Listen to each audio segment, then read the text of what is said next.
pour se faire taper. Si j'ai quelque chose, ils vont prendre et ils vont me tabasser. L'école est faite pour apprendre, pas pour se faire taper. Si j'ai quelque chose, ils vont me prendre et ils vont me tabasser.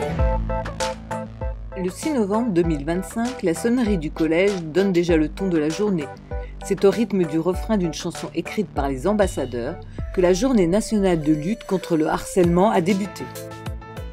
Dès 8h, au cours d'une petite cérémonie, M. Schuller, le principal du collège, remet devant tous les élèves et les personnels de l'établissement des rubans distinctifs à chacun des 36 ambassadeurs afin qu'ils puissent être identifiés de tous.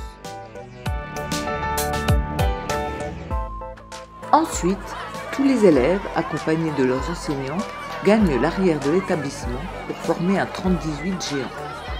Le 30-18 étant le numéro d'écoute à destination des jeunes victimes ainsi que des témoins de situations de harcèlement scolaire. Assistés de toute l'équipe pédagogique, nos collégiens ont participé au cours de la journée à divers ateliers de sensibilisation. Terminé le bon vieux plateau de jeu, place au jeu de loi dématérialisé, auquel jouent nos élèves de 6e pour prévenir le harcèlement. Ces mêmes élèves ont également écrit des messages bienveillants sur des papiers en forme de feuilles d'arbre qui sont ensuite collés sur un arbre en carton situé sur le mur d'expression, spécialement conçu à cet effet il y a 4 ans maintenant.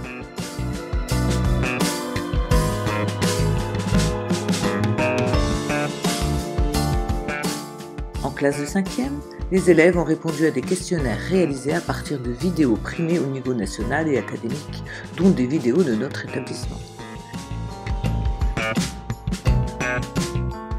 Ils participaient aussi à un escape game numérique. C'était l'occasion pour les enseignants de débattre du problème avec eux et de mettre en lumière le travail accompli par les ambassadeurs. En classe de 4e, les élèves sont partis à la recherche d'un téléphone volé à une élève victime de harcèlement. L'objectif étant bien sûr d'aider cette camarade en difficulté en résolvant étape par étape les énigmes d'un escape game qui a rencontré un vif succès. Tu sais ma chérie, la dyslexie, c'est pas une maladie.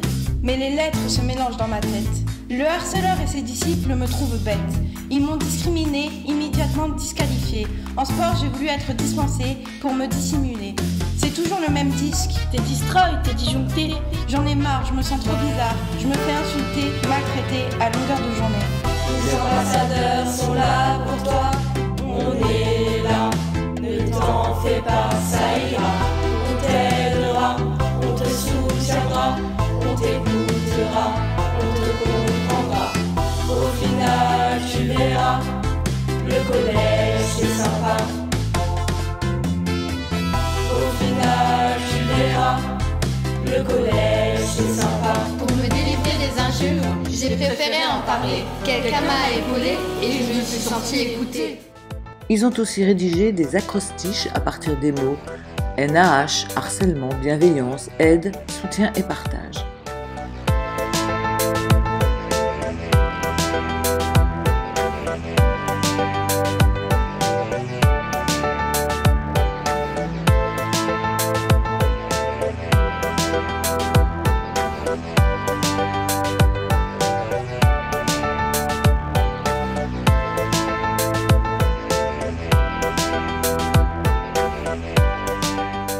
Enfin, les élèves de 3e ont été sensibilisés à la loi qui encadre le harcèlement, à partir de témoignages de parents de victimes, d'anciens harceleurs et de témoins. Un débat était lancé avec leurs enseignants.